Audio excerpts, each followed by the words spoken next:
बोलो सतगुरुदेव की जय हो।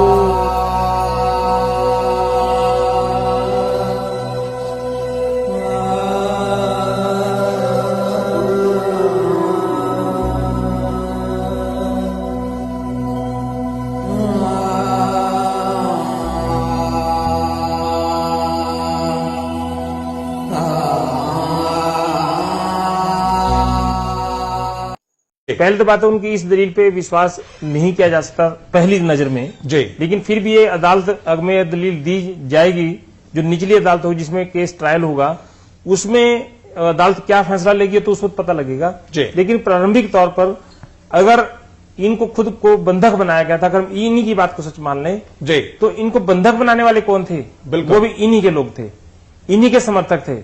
और जो अंदर महिलाएं और बच्चे जिनको बंधक जबरन तौर पर रखा हुआ था, जो महिलाएं और बच्चे बाहर निकले हैं उन सब ने ये बताया, पत्रकारों को बताया, पुलिस को भी बताया और अन्य जो वहां के नागरिक थे जो उनकी मदद कर रहे थे उनको भिजवाने के लिए उनके स्थानों पर, उनको भी बताया कि हमारे साथ जबरदस्ती करके हमें रोका गया और हमारे साथ जाती हुई। जी। तो ये बात तो बिल्कुल नहीं मानी जा सकती रामपाल की इस दलील में, इस ड्रामे में। एक प्रकार से जैसे पहले ड्रामे इनके अनुयायी या इनके समर्थक या इनके जो प्रवक्ता जी पहले ही झूठे या गलत बयान देकर भ्रम की स्थिति पैदा करते रहे और ये कहते रहे कि रामपाल आश्रम के अंदर नहीं है, उसका इलाज कहीं और बाहर हो रहा है। और एवं तहलका लगातार ये बता रहा था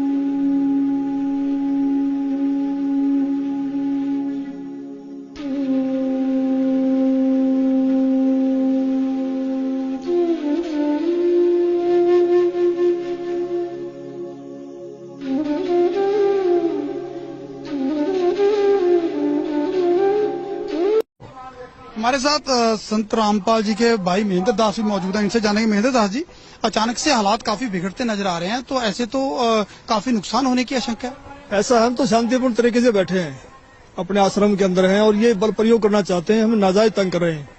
लेकिन आश्रम के लोग भी जैसे टकराव की स्थिति में नजर आ रहे हैं, तो क्या कोई बीच का रास्ता नहीं निकल सकता? बीच का तो यही है कि माननीय न्यायाधीश को चाहिए कि अपने पर विचार करे। हमको डकैत नहीं है, इतना बड़ा ये केस नहीं है, एक कोर्ट की अवमानना केस उन्होंने खुद बनाया और खुद सुन रहे हैं, इसमें न्याय की उम्मीद है। लेकिन जिस तरह से पुलिस कह रही है यहाँ तो गिरफ्तारी करनी पड़ेगी क्योंकि हाईकोर्ट के आदेश हैं, तो क्या संत रामपाल आत्मसमर्पण कर सकते हैं? अब वो यहाँ है ही नहीं, स्वास्थ्य इलाज करवा रहे हैं, बाहर गए हैं, उनको बाहर शिफ्ट कर दिया हमने परसों। लेकिन क्या वो आत्मसमर्पण करने के लिए तैयार हो जाएंगे? अगर हमारी हाई कोर्ट में बेल कैंसिल करते हैं तो नहीं होंगे, तो नाजायज बेल कैंसिल करने जा रहे हैं और उस पर सुनवाई है। अब उस केस का इस अवमानना से क्या लिंक था? ये अवमानना बनाई इसीलिए गई थी कि उस बेल कैंसिल करके अंदर ठोक दें। एक सबसे बड़ा सवाल यही है कि आपका कहना है कि संत रामपाल आश्रम के अंदर मौजूद नहीं है।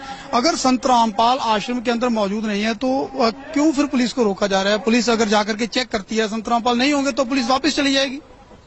क्योंकि यहाँ कल एसडीएम ने और डीसी ने बताया, एसडीएम आदेश पड़ रहा था कि हमने इसको सील कर लिया है, नाजायज तरीके सील करने के आदेश दिए, अपने आश्रम को नहीं छोड़े, आश्रम की सुरक्षा के लिए बैठे अब हम। ठीक है, ओके। तो ये थे महेंद्र दास, संत रामपाल के भाई हैं और जो आश्रम के प्रवक्ता राज कपूर ने हमसे बात की। इनका कहना है कि आश्रम के लोग किसी भी हाल में पीछे नहीं हटेंगे, यानी कि अगर पुलिस आगे जाएगी तो इनका कहना है कि यह लोग अपनी जान तक देने के लिए तैयार हैं, यानी कि सीधा सीधा कह सकते हैं कि टकराव की स्थिति यहाँ पर पैदा हो चुकी है। अब देखना होगा कि ऐसे हालातों में आखिर इस मामले का निपटारा कैसे होगा, कैसे हाईकोर्ट के आदेश का पालन होगा और कैसे हो पाएगी संत रामपाल की गिरफ्तारी। कैमरामैन सुमित क्लियर के साथ Nripinder Singh Brar, ABP news, Barwala, Hisar.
Report आ चुकी है, आपको मेडिकल रिपोर्ट आ चुकी है, उसमें है कि आप बिल्कुल सही है, लेकिन कोर्ट को गुमराह कहीं न कहीं किया गया। ये कहा जाता रहा कि आप अस्वस्थ है, जिसकी वजह से कोर्ट में पेश नहीं हो पाए। अब स्वस्थ हो गया, मैं पहले बीमार था। रामपाल जी, आपकी जो बेल एप्लीकेशन थी वो भी अब रिजेक्ट कर दी गई है, जो 2008 में आपको बेल मिली थी कोर्ट की तरफ से, उसके बारे में क्या कहना है? धन्यवाद। जो पूरा विवाद हुआ उसमें 6 लोगों की जान गई, तो आपको कोई अफसोस है उस बात का? बहुत अफसोस है जी। नहीं, जो आपने अपने अनुयायियों को जिम्मेदार ढाल कौन है बनाया इस चीज़ का? और आप पीछे छुपे रहे, मैंने किसी को नहीं उसको आप सही मानते हैं? मैंने नहीं बनाया किसी को, वो अपने आप ही बन रहे थे, मुझे भी रोक रखा था। आपके ऊपर इतने इल्जाम है सर, आपके ऊपर इतने इल्जाम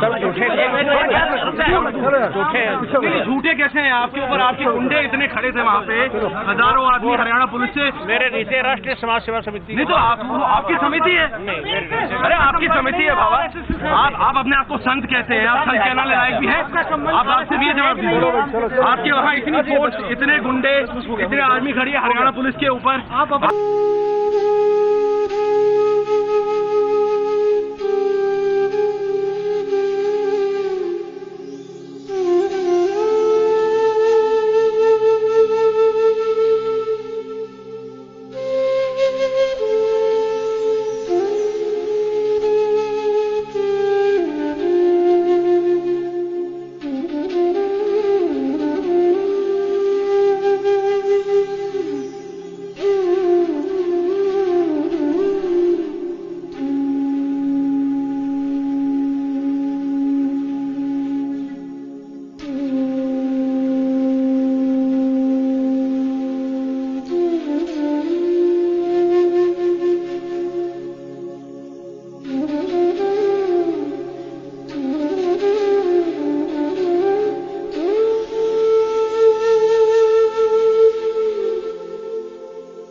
सर्व संघ से मेरा आदेश है कि जो भी कार्रवाई की जा रही है, जैसे कोई समागम मनाया जाता है या कोई और कार्रवाई हो रही है, ये मेरे आदेश से ये सब भगत कर रहे हैं, जिनकी जो मैंने कमेटी बना रखी है।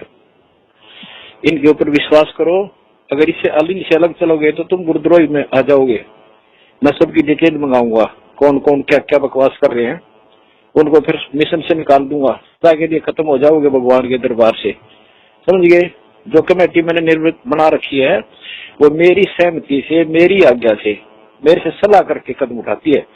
ये अपने आप कोई भी कदम नहीं उठाते। जो भी कार्रवाई हो रही है ये मेरी हो रही है। अगर इनका कोई विरोध करता है तो मेरा और मेरे वीर भगवान का विरोध करता है, वो पाप आत्मा है, वो हमारे मिशन से बाहर निकाल दिया जाएगा। ठीक है, इस ऑडियो को सबको डाल दो, बता दो हरामखोरों को जो इस मिशन का नाश करना चाहते हैं। ठीक है जी गुरु, सच्चा है। तो ये ऐसे कुसंगत होती है, वो बर्बाद करती है उन्हीं को जो मंद बुद्धि होते हैं। नहीं तो ज्ञानवान तुरंत सोच लेते ये कोई बात है। इतने दिन हो गए गुरुजी ने, 15 साल हो गए, मैं नाम देते न, किसी को ऐसा कुछ कहा नहीं, कोई ऐसी दोगली बात करी नहीं।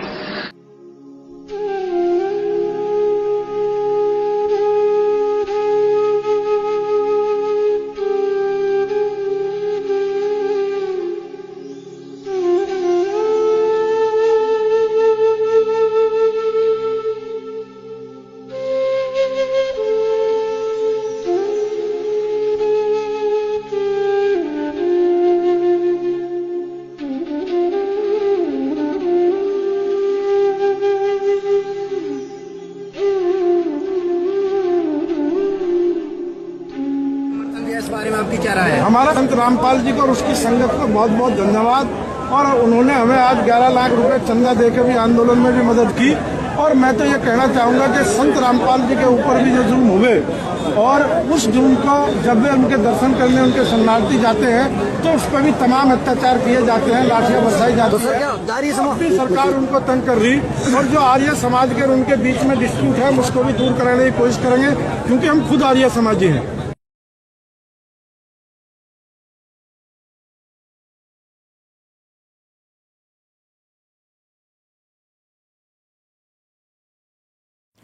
सत साहिब जी, अब सबसे पहले तो हमने करना ये है, जिस आत्मा ने परमपिता परमेश्वर सतगुरु रामपाल जी महाराज जी की सत भक्ति करके अपना आत्म कल्याण करवाना है, सबसे पहले उस आत्मा ने अपने दिलो दिमाग में इस बात को बैठा लेना चाहिए सृष्टि रचना को बार बार सुनकर और सतगुरुदेव जी के सत्संगों को आधार बनाकर कि वर्तमान में पृथ्वी पे कबीर परमात्मा मौजूद है, धरती पे भगवान है, और जिस आत्मा का दिल और उसकी आत्मा इस बात को स्वीकार कर लेगी, वो आत्मा कभी भी ज्ञान आधार से दूर होकर मनमाने तरीके से ना ही तो चल सकती है, और यदि मनमाने तरीके से कोई अन्य व्यक्ति उसको भक्ति मार्ग पर चलने की सलाह दे तो वो व्यक्ति कभी भी उसके झांसे में नहीं आ सकता है।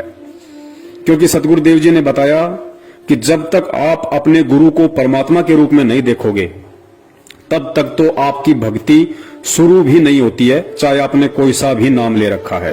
तो सबसे पहले तो हमने आदरणीय गरीबदास जी महाराज जी की जो वाणी है कि गुरु को मानुष कर जानते ते नर कहिए अंध और मैं दुखी संसार में आ गए यम के फंद, अपने ऊपर इस वाणी को बिल्कुल भी लागू नहीं होने देना है। क्यों? क्योंकि हमने गुरु को मानुष नहीं समझना है, ना ही मानना है। और जिस आत्मा को यह समझ में आ गया कि गुरु रूप में इस पृथ्वी पे वर्तमान में साक्षात कबीर परमेश्वर मौजूद हैं, तो वो आत्मा विश्वास आधार से इस भक्ति पे दृढ़ होकर लगी रहेगी। फिर उस आत्मा को चाहे कोई कितना ही भ्रमित करने की कोशिश करे, उसे कोई कितने ही उल्टे सीधे आदेश सुनाए, उसे कोई कितना ही डराए धमकाए, वो आत्मा ज्ञान आधार के विपरीत नहीं चल सकती है। तो सबसे पहले हमने ये देखना है कि हिसार जेल में जो बैठे हैं वे सतगुरु रामपाल जी महाराज जी नहीं बल्कि कबीर परमेश्वर हैं। और सबसे बड़ा धोखा जो संगत खा रही है, जितने भी इन कॉल एजेंटों के बहकावे में आकर, सतलोक आश्रम मैनेजमेंट हरियाणा वालों के बहकावे में आकर, इनके तानाशाही फरमानों की पालना करके जितने भी लोग अपने कर्म फोड़ रहे हैं या सतगुरुदेव जी के ज्ञान विपरीत कर्म कर रहे हैं, उन सब ने हिसार जेल में केवल संत रामपाल जी महाराज जी को देखा है और देख रहे हैं। वो आत्माएं हिसार जेल में कबीर परमेश्वर को नहीं देख रही। उन्हें लगता है कि संत रामपाल जी महाराज जी एक संत हैं, एक गुरु है, और परमात्मा तो कबीर जी हैं जो सतलोक में बैठे हैं। और यही कारण है कि वो आत्माएं पिछले 6 वर्षों से धोखे पे धोखे खाए जा रही हैं। पुण्यात्माओं, विचार करना, 1 सेकंड के लिए आप भूल जाइए कि हिसार जेल में संत रामपाल जी महाराज बैठे हुए हैं। आप हिसार जेल में उस कबीर परमेश्वर को देखिए जिनकी हम दाढ़ी मूंछ वाली फोटो देखते हैं। आप भूल जाइए कि कोई संत रामपाल जी महाराज जी भी हैं।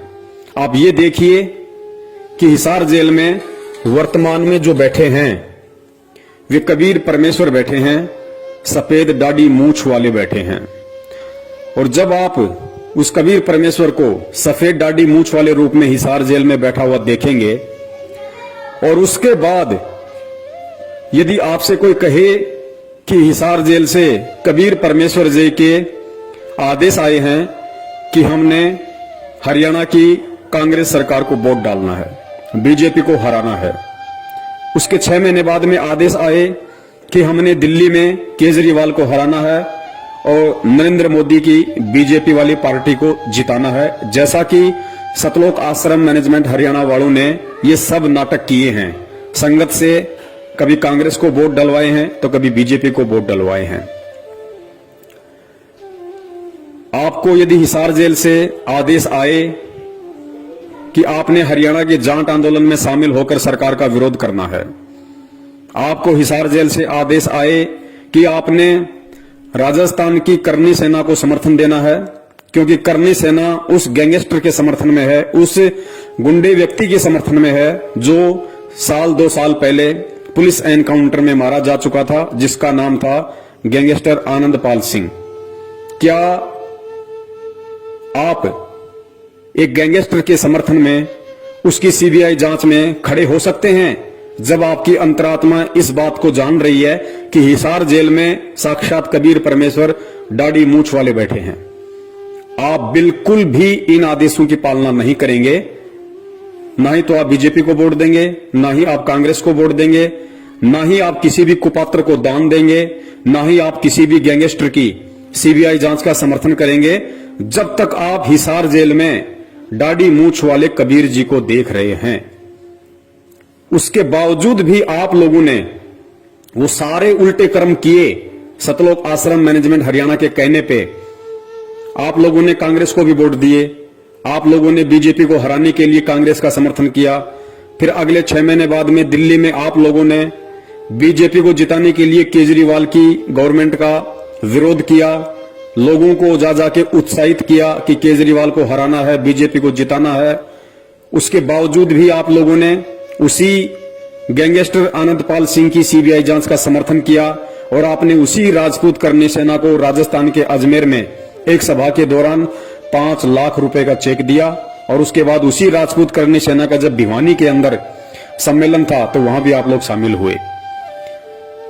क्यों शामिल हुए? क्योंकि आप हिसार जेल में उस कबीर परमेश्वर को नहीं देख रहे थे, बल्कि आप हिसार जेल में संत रामपाल जी महाराज जी को देख रहे थे। अर्थात अभी तक आप लोगों ने अपने गुरु को कबीर नहीं माना, वरना आप ये कुक्रम, जब आपको ये कहा गया था कि ये हिसार जेल से गुरुजी का आदेश है, यदि उस समय आप अपने गुरु को कबीर के रूप में देख रहे होते तो कदापि आप इस तरह का कोई भी घटिया और ज्ञान आधारित आदेश नहीं मानते। तो यही सबसे बड़ी भूल हमने 650 साल पहले की थी और यही भूल हम वर्तमान में दोहराने जा रहे हैं कि हम गुरु को मानुष मान रहे हैं। और परमेश्वर की वाणी है कि गुरु मानुष कर जानते ते नर कहिए अंध, होवे दुखी संसार में और आग गए यम के फंद। तो सबसे पहले तो हमने इस बात को अपने दिलो दिमाग से निकाल देना है कि हम किसी सामान्य संत या किसी सामान्य व्यक्ति की शरण में हैं। हम जिस समर्थ की शरण में हैं वो स्वयं कबीर परमेश्वर है। और जब आपको इतना यकीन हो जाएगा तो आप ना ही तो किसी भी फर्जी नामदान केंद्र पे जाओगे, ना ही आप किसी को इन फर्जी नामदान केंद्रों से नाम दीक्षा दिलवाओगे, ना ही आप इन फर्जी नामदान केंद्रों से अन्य कोई दूसरा नाम लेने के लिए जाओगे, ना ही आप किसी हिसार की तारीखों पे घुटने तोड़ते हुए 10 गालियां खुद खाने और 10 गालियां अपने गुरुदेव को दिलवाने के लिए जाओगे, ना ही आप इन मनवस सतलोक आश्रम मैनेजमेंट हरियाणा वालों के किसी भी तानाशाही फरमान को मानोगे, क्योंकि आपकी आत्मा स्वीकार कर चुकी है कि मैं जिसकी शरण में हूं वो साक्षात कबीर है। और कबीर कभी भी दोगली बात नहीं कर सकता, कबीर कभी भी अपने भक्ति विधान के खिलाफ कोई भी आदेश नहीं दे सकता। तो सबसे पहले हमने गुरु को परमेश्वर मानना है, हृदय से आत्मा से स्वीकार करना है। और यह तब होगा जब हम सृष्टि रचना को बार बार सुनेंगे और सत्संगों की प्रत्येक लाइन पे गहनता से विचार करेंगे कि गुरुदेव इस सत्संग में किस वाणी का और क्या मतलब हमें समझाना चाहते हैं। उसके बाद में जिन लोगों को इन फर्जी नामदान केंद्रों से सन 2014 के बाद से नाम मिल चुका है, चाहे आपको प्रथम नाम मिल चुका है, चाहे आपको शतनाम मिल चुका है, और आज यदि आपको सच्चाई का पता चल गया है तो आपने सपने में भूलकर भी इन नामदान केंद्र और इन नामदान केंद्रों पर बैठे कुपात्रों की शकल तक नहीं देखनी है, वरना आप बहुत बड़े दोषी होगे। क्योंकि बरवाला कांड करवाने में मुख्य भूमिका सतलोक आश्रम मैनेजमेंट हरियाणा की ऊपर वीडियो में आप जी देख चुके हैं। और वही सतलोक आश्रम मैनेजमेंट हरियाणा का मुखिया महेंद्र भगोड़ा वर्तमान में सभी नामदान केंद्र खोल के बैठा है गुरु की आड़ में। तो आप यदि इन नामदान केंद्रों पे जाते हो, इन कुपात्रों को ज्योति पाठ दान का पैसा देते हो, इन कुपात्रों के फर्जी आदेशों को मानते हो, या इन कुपात्रों के कहने से आप जी गुरुजी की तारीखों पर हिसार में जाते हो व्यर्थ में अपना समय और पैसा बर्बाद करने, तो आप जी अभी अपने गुरु को कबीर परमेश्वर नहीं मान पाए हैं और आप जी भक्ति मार्ग में धोखा खा रहे हो। तो हमने बिल्कुल भी इन लोगों से किसी भी प्रकार का आध्यात्मिक संपर्क नहीं रखना है। तो जिन लोगों ने प्रथम नाम और सतनाम ले लिया है अनजाने में इन नामदान केंद्रों से, अब आगे उन्होंने इन नामदान केंद्र वालों से, सतलोक आश्रम मैनेजमेंट हरियाणा से, गुरुजी के परिवार वालों से और हर उस व्यक्ति से, चाहे वो भगत ही क्यों ना हो, जो सतगुरु के ज्ञान को आधार बनाकर नहीं चल रहा है और देखा देखी में चल रहा है, भेड़ चाल में, उस व्यक्ति से हमारा किसी भी प्रकार का कोई संबंध नहीं होना चाहिए। क्योंकि परमेश्वर कहते हैं कबीरा तहां जाइए रह संतन की प्रीत, इष्ट मिले और मन मिले, मिले सकल रस रीत। परमेश्वर कहते हैं भगत ने केवल उसी व्यक्ति या भगत के पास बैठना चाहिए जिसके रीति रिवाज, जिसका मन, जिसका इष्ट, जिसके कायदे कानून सेम हो, मिलते हों। तो वर्तमान में संगत में दो ग्रुप हैं। एक ग्रुप सतलोक आश्रम मैनेजमेंट हरियाणा जो बिल्कुल देखा देखी और अंधा होकर चल रहा है, दूसरा ग्रुप है सत्सेवक जो परमेश्वर के ज्ञान को आधार बना के चल रहे हैं। उसके बाद में जिस व्यक्ति ने अभी तक संत रामपाल जी महाराज जी से नाम दीक्षा नहीं ली है और जो व्यक्ति केवल उनके सत्संग ही सुन रहा है और उस व्यक्ति को ये सच्चाई मालूम पड़ चुकी है हमारी वीडियो देखकर, तो उस व्यक्ति ने भूल कर भी इन नामदान केंद्रों से कोई भी नाम दीक्षा नहीं लेनी है। उस व्यक्ति ने सबसे पहले गहनता से सत्संग सुनने हैं, सत्संगों को आधार बनाना है और सारी सच्चाई से परिचित होकर उस व्यक्ति ने जब तक सतगुरु रामपाल जी महाराज जी हिसार जेल से बाहर नहीं आते हैं तब तक उसने संकल्प नाम दीक्षा के माध्यम से भक्ति शुरू कर देनी है। संकल्प नाम दीक्षा क्या है, संकल्प नाम दीक्षा के माध्यम से भक्ति कैसे शुरू होगी, संकल्प नाम दीक्षा के अंतर्गत हमने क्या क्या करना पड़ेगा, वो सारी विधि एक 2.5 घंटे का वीडियो हम सत्सेवकों ने बना रखा है। वीडियो का लिंक इसी वीडियो के डिस्क्रिप्शन बॉक्स में आपको मिल जाएगा, आप उसको देख लीजिए, अच्छी तरह से उसको देखिए, समझिए, उसके बाद आप जी संकल्प नाम दीक्षा लें और अपने घर में भगवान को प्रकट करें। इसके अलावा आपने किसी भी प्रकार का ज्योति पाठ या दान का पैसा किसी भी उस कुपात्र व्यक्ति को नहीं देना है जो सतगुरु रामपाल जी महाराज जी के फर्जी आदेश बताकर पिछले 6 साल से संगत को लूटने में लगा हुआ है। गुरुदेव कहते हैं कि गुरु बिन दान पुण्य जो कर ही मिथ्या होय कभू न फल ही, और गुरुदेव कहते हैं कि गुरु बिन माला फेरते गुरु बिन देते दान, गुरु बिन दोनों निष्फल है चाहे पूछो वेद कुरान। और परमात्मा कहते हैं गुरु बिन होम यज्ञ जो साधे औरों मन 10 पातक लागे, यानी बिना गुरु की आज्ञा के, बिना गुरु के आदेश के। और यदि आपने उस कुपात्र व्यक्ति को दान धर्म ज्योति पाठ का पैसा दे दिया, हवन यज्ञ करवा लिया, उसके यहां पे आपने पाठ करवा लिया, तो आप जगत वालों से 10 गुना ज्यादा दोषी परमेश्वर की नजरों में बन जाओगे। तो हमने ये गलती अब भूल कर भी नहीं करनी है, क्योंकि जब हमें विश्वास हो जाएगा और हमारी अंतरात्मा इस बात को स्वीकार कर लेगी कि मेरा गुरु साक्षात कबीर है, तो आपको यह भी विश्वास हो जाएगा कि वो कबीर हिसार की जेल में बैठने के लिए नहीं आया है, उस कबीर का कोई खेल है। वो कबीर एक तीर से अनेकों शिकार करता है और पहला शिकार उसका यही है कि इस भक्ति मार्ग में सबसे बड़ा रोड़ा यदि कोई बनता है, सबसे बड़ा रोड़ा यदि ये काल किसी को बना के खड़ा करता है, तो उसी सतगुरु के परिवार को, भाई बंधुओं को, रिश्तेदारों को निमित्त बनाकर खड़ा करता है।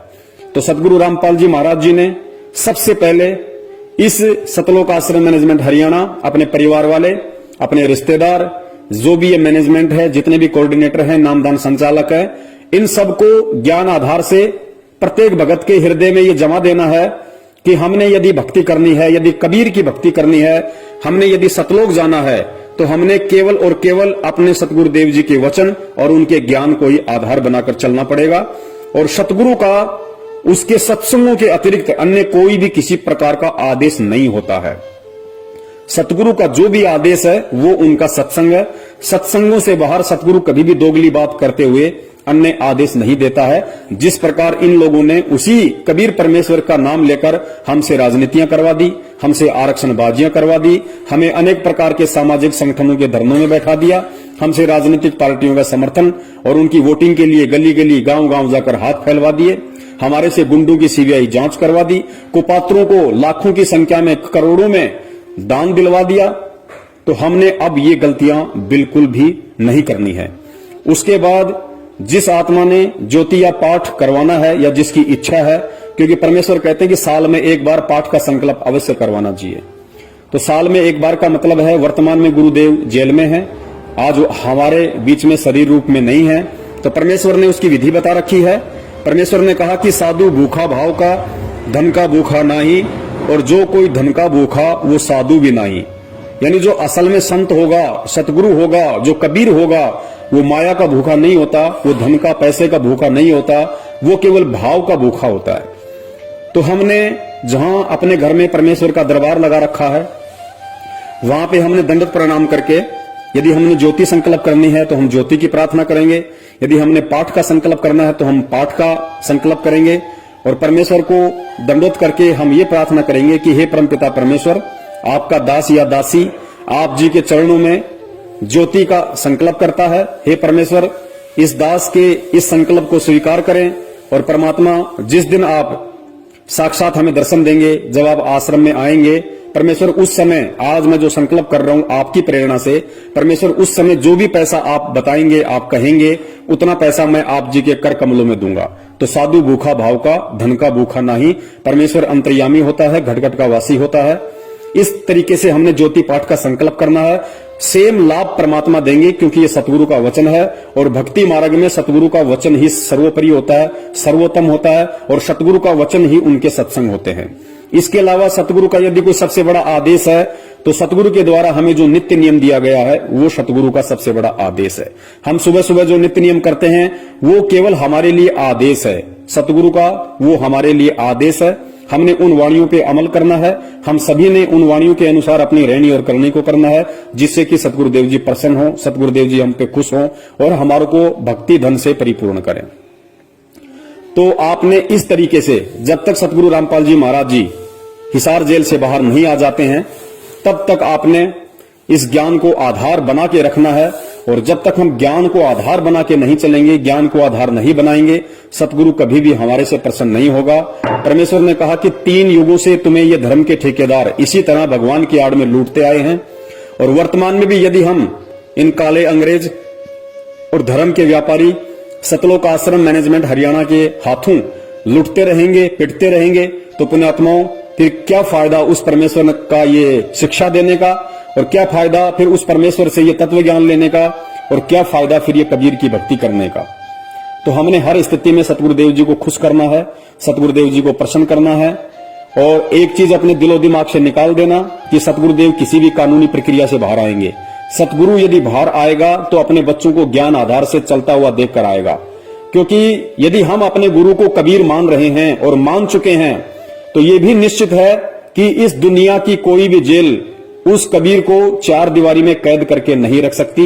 वो कबीर अनंत कलाओं का स्वामी है, वो एक रूप में जेल में है, दूसरे रूप में हम सबके घर में और घट में विराजमान है, तीसरे रूप में वो सतलोक में बैठा हुआ है। और परमेश्वर भी कहते हैं कि मोकू कहां ढूंढे रे बंदे, मैं तो तेरे पास में।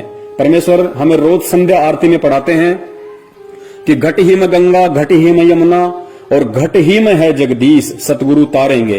तो जब तक हम इन वाणियों पर विश्वास और अमल नहीं करेंगे और हम उस कबीर परमेश्वर को, उस गुरुदेव को यदि हम अपनी अज्ञानता और मूर्खता के चलते हम उनको नामदान केंद्रों पे देखेंगे, हम उनको हिसार में देखेंगे, हम उनको मैनेजमेंट के जो कि काल एजेंट है उसके सत्संगों में देखेंगे, तो पुण्यात्माओं हम कभी भी उस परमात्मा के दिल में जगह नहीं बना पाएंगे और कभी भी हम ज्ञान आधार से इस भक्ति पे नहीं चल पाएंगे। और जब तक हम ये दोनों गलतियां करते रहेंगे परमात्मा कभी भी हम पे प्रसन्न नहीं होगा। तो आप सभी ने इस ज्ञान को आधार बनाकर सतगुरुदेव जी को प्रसन्न करना है और अपने भक्ति धन को बचा के रखना है। कोई भी काल एजेंट, कोई भी काल का दूत हमें किसी भी मोड़ पे कोई भी उल्टा आदेश बताकर लूट ना सके। सतगुरुदेव जी ने तो एक समय यहां तक कहा था अपने बच्चों पे विश्वास करके कि बच्चों, जिस व्यक्ति ने 2 से 3 साल तक इस ज्ञान को सुन लिया उसको ब्रह्मा विष्णु महेश भी आ जाए तो उसको भ्रमित नहीं कर सकता। जबकि हम देख रहे हैं कि जिन व्यक्तियों ने 10-10 साल से नाम ले रखा, 20-20 साल से नाम ले रखा है, उनको ब्रह्मा विष्णु महेश तो छोड़िए, ब्रह्मा विष्णु महेश के नाखून के बराबर भी जो नहीं है, सतलोक आश्रम मैनेजमेंट हरियाणा ये पिछले 6 साल से किस कदर उन भक्तों की दुर्गति करवा रहा है, उनको ज्ञान के विपरीत चलवा रहा है। तो फिर हम कब उस लायक बनेंगे जिस लायक हमें सतगुरु यहाँ पे ज्ञान देकर बनाने आए हैं। तो हमने विश्वास के साथ भक्ति करनी है और हम अपने गुरु को यदि कबीर मान चुके हैं तो विश्वास रखना कबीर बाहर आएगा, कबीर पूरी सृष्टि को नाम देगा। कबीर का वचन है, कबीर ने कबीर सागर में लिखवा दिया था कि धर्मदास जब वो 5505 वर्ष वाला समय बीत जाएगा उसके बाद एक समय ऐसा आएगा जब पूरी सृष्टि मेरे से नाम लेगी, हर घर में सतनामी होंगे। और परमेश्वर ने कहा था कि सकल सृष्टि परवानिक हुई और मालिक कहते हैं घर घर होगा बोध विचारा। तो ये भक्ति विश्वास की है।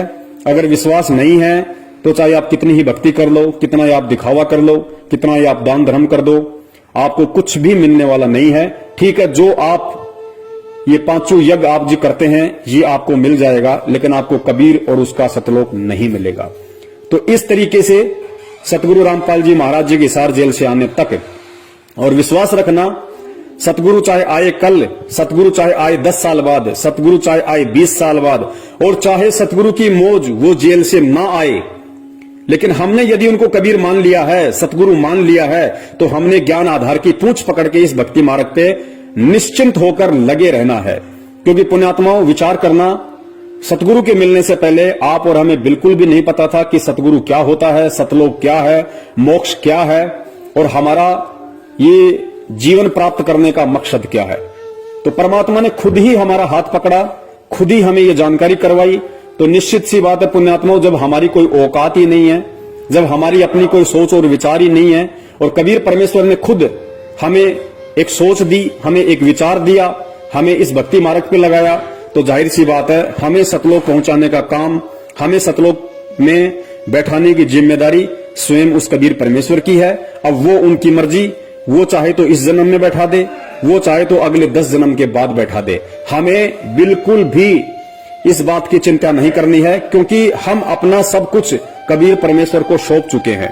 ऐसा नहीं है कि हम आज पहली बार उस कबीर परमेश्वर की शरण में आए हैं।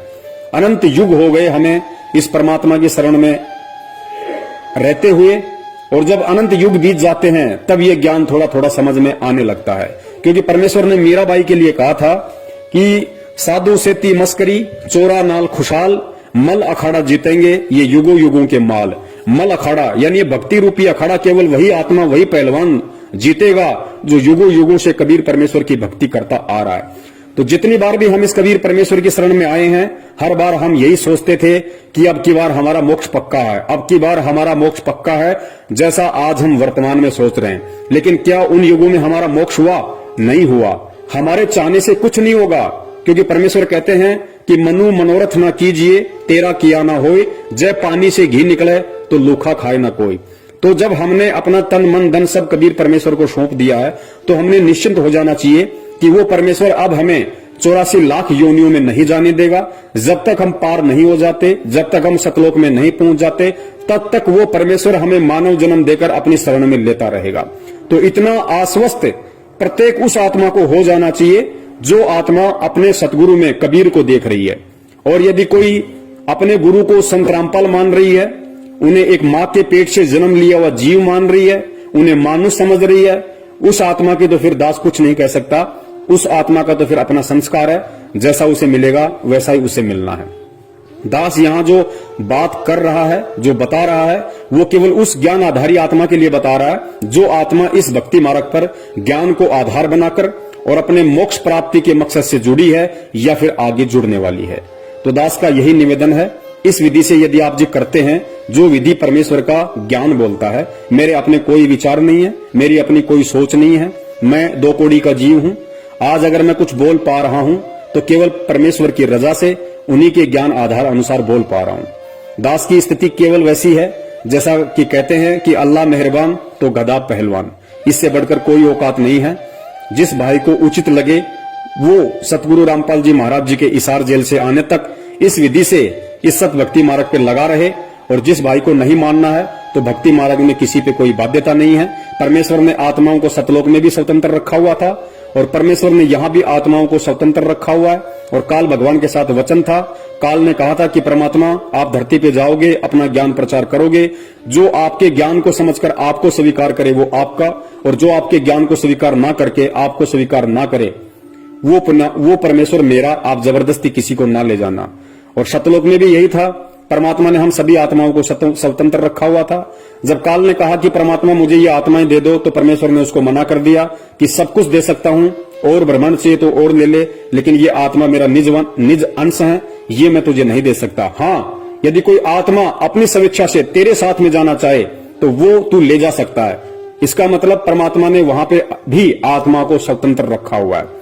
और वहां जब आत्माओं ने उस स्वतंत्रता का दुरुपयोग किया, नाजायज फायदा उठाया, तो उसका जो परिणाम है, जो सजा है, आज हम यहाँ अनंत युगों से गधे, कुत्ते और सुअर बनकर भोग रहे हैं। और वर्तमान में भी उसी परमात्मा ने हमें स्वतंत्र रखा हुआ है। और स्पेशली हिसार जेल जाने के बाद तो हम सबको खुला छोड़ दिया, बिल्कुल हमें अपने से अलग कर दिया कि अब तुम केवल मेरे द्वारा दिए गए ज्ञान को आधार बनाकर चलो, और ये साबित करो कि तुम कितना मुझे पहचान पाए, कितना तुम इस भक्ति मार्ग को पहचान पाए, और कितना अभी तुम सतलोक जाने के लिए तैयार हुए हो।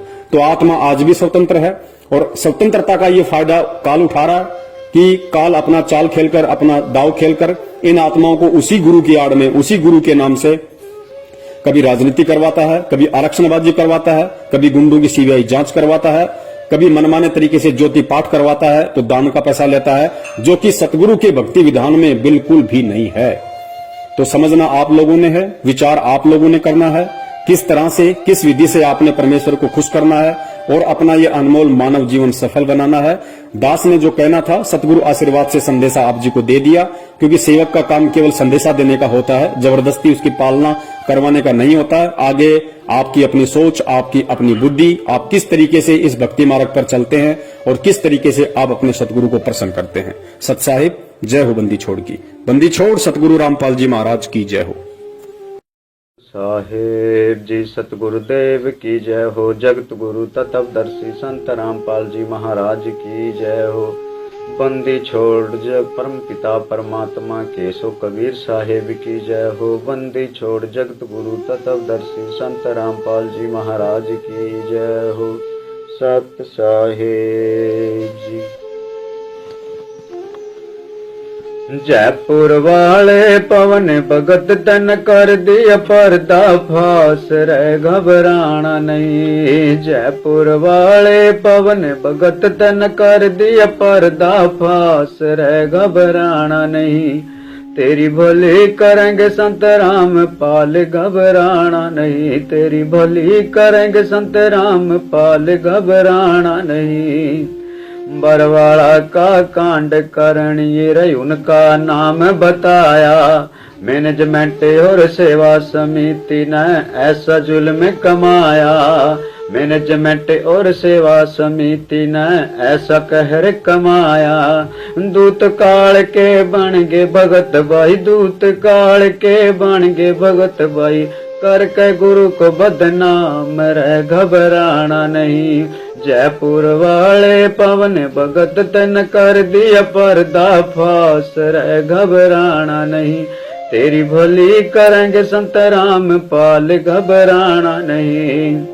जगत गुरु संत राम पाल जी जाते जाते बता गए, सेवा समिति मेरी नहीं आ, मीडिया में सब सुना गए।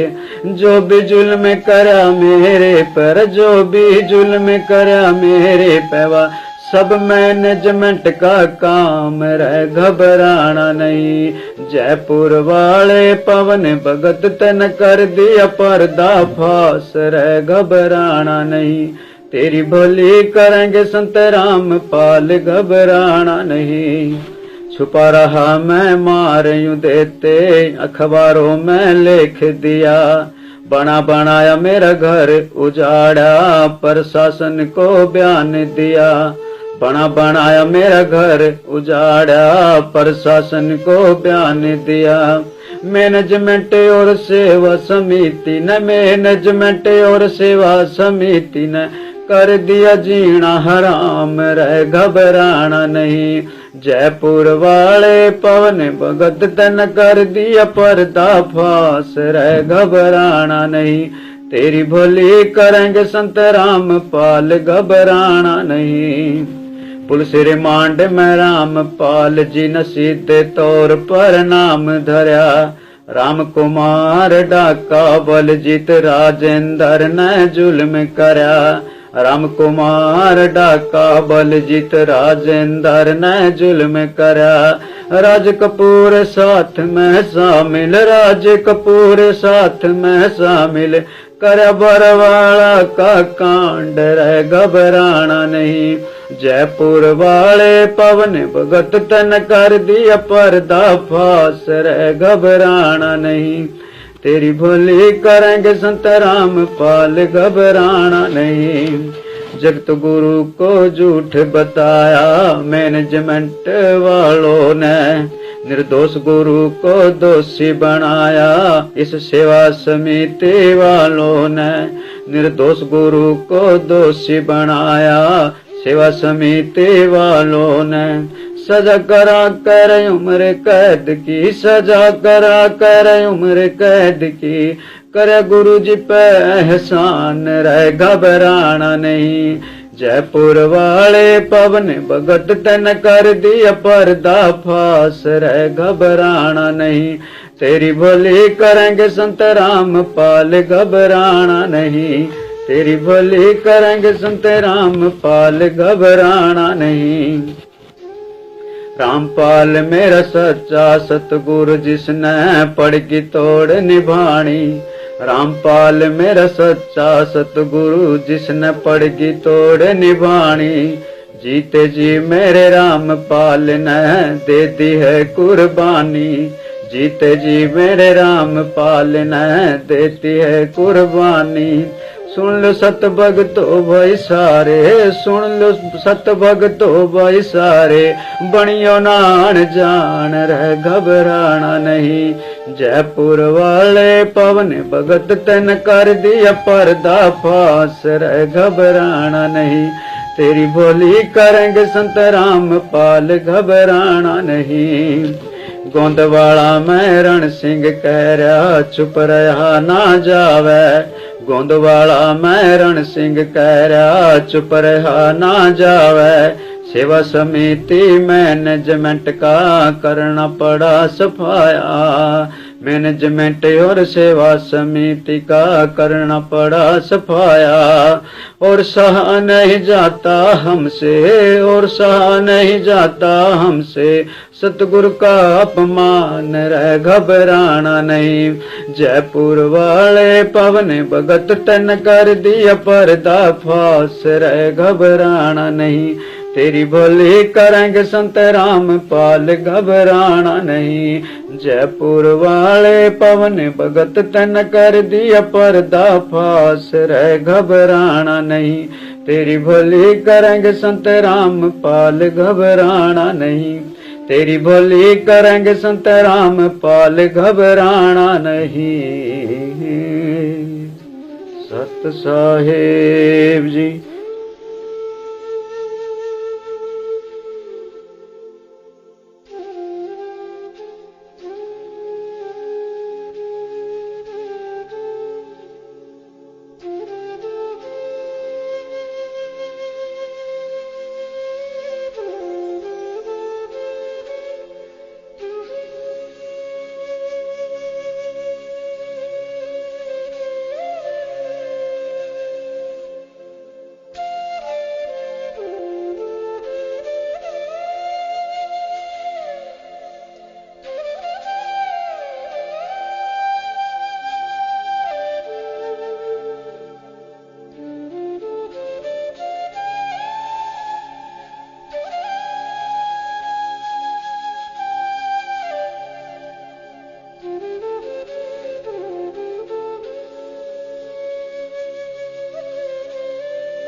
बोलो सतगुरुदेव की जय हो।